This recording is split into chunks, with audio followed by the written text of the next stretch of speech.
Hiki ndicho ambacho kinaendelea hapa uwanja wa Benjamin Mkapa kwa maana ya muonekano wa pitch. Muonekano wa pitch baada ya mvua kubwa ileo kunyesha kufuatia hofu ambayo CAF walikuwa nayo iliwapelekea kupendekeza mchezo wa fainali ya kombe la shirikisho barani Afrika kuhamisha kuupeleka New Amani Complex Zanzibar. Lakini baada ya mvua kubwa ya leo, pitch inaonekana kwa namna hii. Hakuna maji ambayo yametuama. Pitch inaonekana kuhimili mvua kubwa ambayo pengine inaweza kunyesha siku ya mchezo. Jana ilitoka taarifa ama zilienea taarifa kwa kile ambacho CAF walikiagiza kama sio kukipendekeza kuhamisha huu mchezo kutoka Benjamin Mkapa kuelekeza New Amani Complex Zanzibar. Lakini mimi na wewe tunaweza kuwa mashahidi kupitia macho yetu kwa hiki ambacho tunakishuhudia kwenye hii sehemu ya kuchezea ndani ya uwanja wa Benjamin Mkapa. Muonekano ndio huu hapa.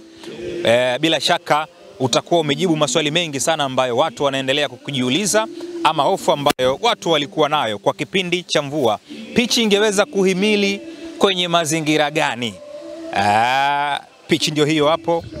Bila shaka unaweza kutazama uimara ni wa kutosha, lakini pia hakuna maji ambayo kimsingi yameonekana kutoama kutokana na maboresho ambayo yameonekana kufanyika kwa siku za hivi karibuni kupitia serikali na yale maelekezo ambayo shirikisho la soka barani Afrika CAF waliagiza yafanyiwe kazi baada ya mchezo wa mwisho kati ya Simba dhidi ya Al Masry.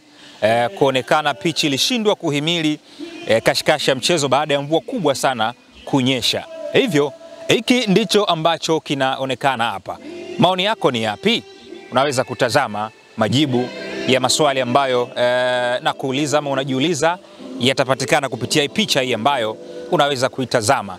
Nasi tukaona sio mbaya baada ya hii mvua kubwa leo tuje kukumulikia hapa muonekano wa pitch ya Benjamin Mkapa. Inaonekana kwenye mazingira gani?